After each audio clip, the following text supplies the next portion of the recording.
There are places where the dead rest quietly, and others where they never stop watching. The uploader recently received a story from the narrator, someone who's lived their entire life next to a cemetery. They've grown used to seeing strange things, wandering spirits, flickers of movement where no one stands, and voices whispering in the dark.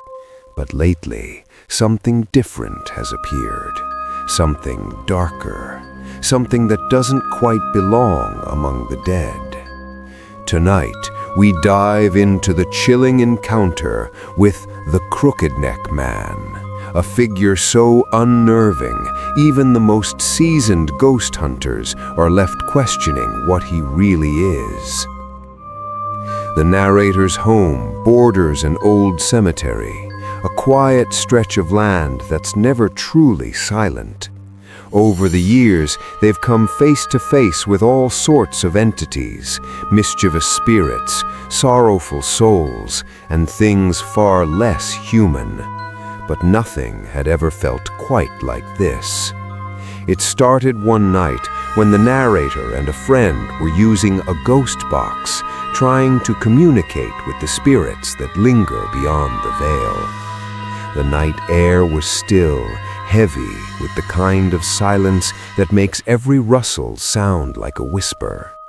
That's when the narrator saw him for the first time. From the neck down, he looked normal, a man of average height and build, with broad shoulders, standing just beyond the cemetery's fence line.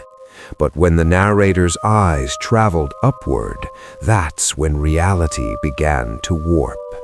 His neck, impossibly long, stretched several feet above his shoulders like something pulled out of shape by unseen hands, and his head tilted unnaturally to one side, hanging as though it had been broken and then frozen mid-collapse.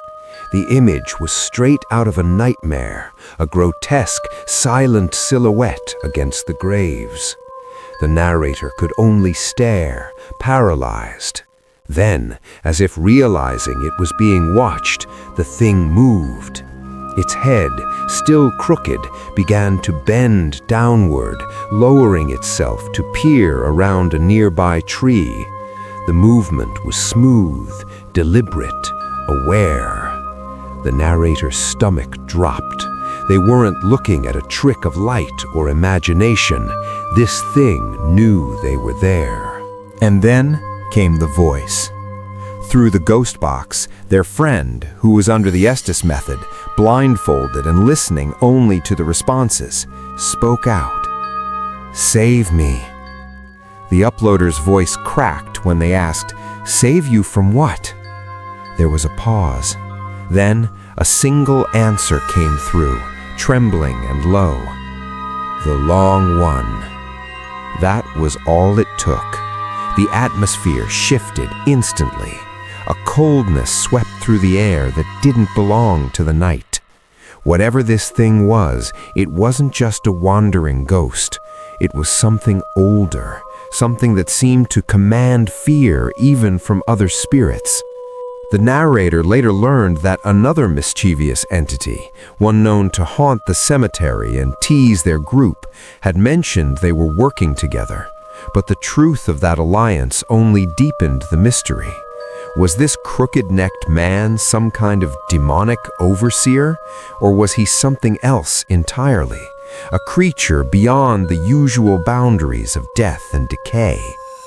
The narrator hasn't seen him often, only twice, but both times the encounter left an imprint that lingers like a shadow, a feeling of being watched even when the cemetery lies silent.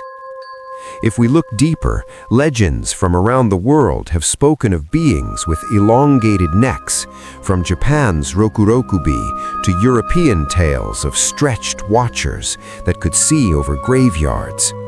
These entities often symbolize spirits cursed to remain half human, half something else, bound by guilt, envy, or unfinished vengeance. But what stands out in this case is the awareness, the deliberate act of watching, the voice that called him the Long One. It's as if the spirits themselves fear whatever he is, as if even in the afterlife there's a hierarchy, and he stands higher. Perhaps the crooked-necked man isn't bound to that cemetery at all. Perhaps he simply uses it as a doorway. What do you think this entity could be? Have you ever heard of similar long-necked figures in folklore or local legend? Share your thoughts, theories, or personal encounters in the comments below. The uploader reads every single one. And if you'd like to hear more true encounters like this one, don't forget to subscribe and join us as we continue exploring the strange, the dark, and the unexplained. Because sometimes the dead aren't the only ones haunting the cemetery.